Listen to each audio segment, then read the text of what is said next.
достигнута договоренность по продолжению реконструкции нашего центрального стадиона.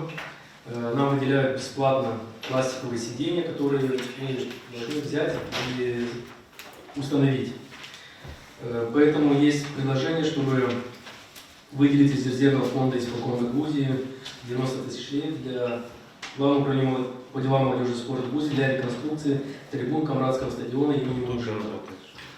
Вот такое вот постановление. Максим Ильич, а с кем вы в партнерстве решаете это? Значит, мы это в партнерстве решаем с Федерацией футбола Республики Молдова. Они нам просто бесплатно передают, согласно акту приемки передачи, мы не платим за изготовление, за транспортировку этих стульев. Стулья уже изготавливаются, и с прошлой недели начались работы по демонтажу этих старых сидений.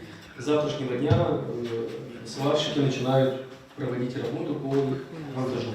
Максим Ильич, ну все-таки долевое участие финансовой ассоциации Федерации какое?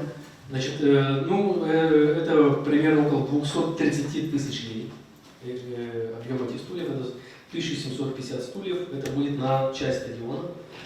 К сожалению, мы должны признать, что сегодня у нас футбол не на таком высоком уровне, что заполнять полный зал, даже 4000 мест, но мы к этому идем, поэтому есть предложение сейчас сделать, нам дают возможность, поэтому мы вкладываем 90, смета сделана минимально, по самому минимуму, потому что первый раз наши коллеги Судакона сделали ее в 2 раза больше, но после переговоров мы все-таки пришли, что надо делать скромно, но со вкусом. Теперь, Максим Ильич, скажите, пожалуйста, а вот каковы у нас возможности, мы сейчас реализуем практически половину проекта, да. То есть мы оснастим половину стадиона стульями, а каковы перспективы завершения данного проекта? Ну, вообще-то, уважаемые коллеги, реконструкция стадиона вообще должна была быть завершена уже несколько лет назад. И там должны... А в чем были проблемы? Ну, я, насколько владею информацией, не хватило 6 миллионов лей для завершения реконструкции стадиона. Поподробнее. 6 миллионов выделили и не хватило? Да, постановление правительства 2010 года. Правительство Молдавии Да. выделяло 6 миллионов лей Да, на то, были чтобы проекты, сметы. завершить стадион. Да, там должны были быть трибуны, покрытие и освещение, и новое здание. Ну, вот так получилось. И получилось, что деньги получили, Да. а ничего не сделали. Ну, было сделано только завершено вот, футбольное покрытие, которое передала бесплатно Федерация футбола. То есть бесплатно передается нам футбольное покрытие. Бесплатно. То есть бюджета приходит 6 миллионов лей и ничего не сделано. Ну, что-то там было сделано. Вот, 6 миллионов лей пришло. Да.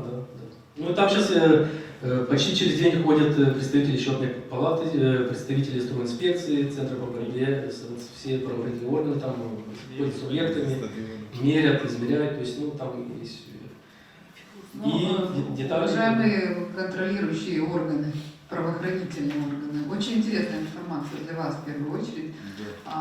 Получить 6 миллионов лей на то, чтобы привести стадион в порядок, я думаю, что если бы эти деньги осваивались по назначению, не были бы украдены, однозначно наш стадион был бы образцовым.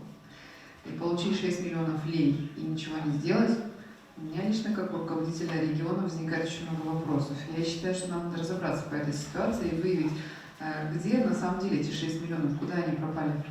Это не вода, которая уходит в песок, это деньги, которые явно были украдены. Поэтому у меня к вам просьба, пожалуйста, рассмотрите этот вопрос и проинформируйте меня о том, какова ситуация.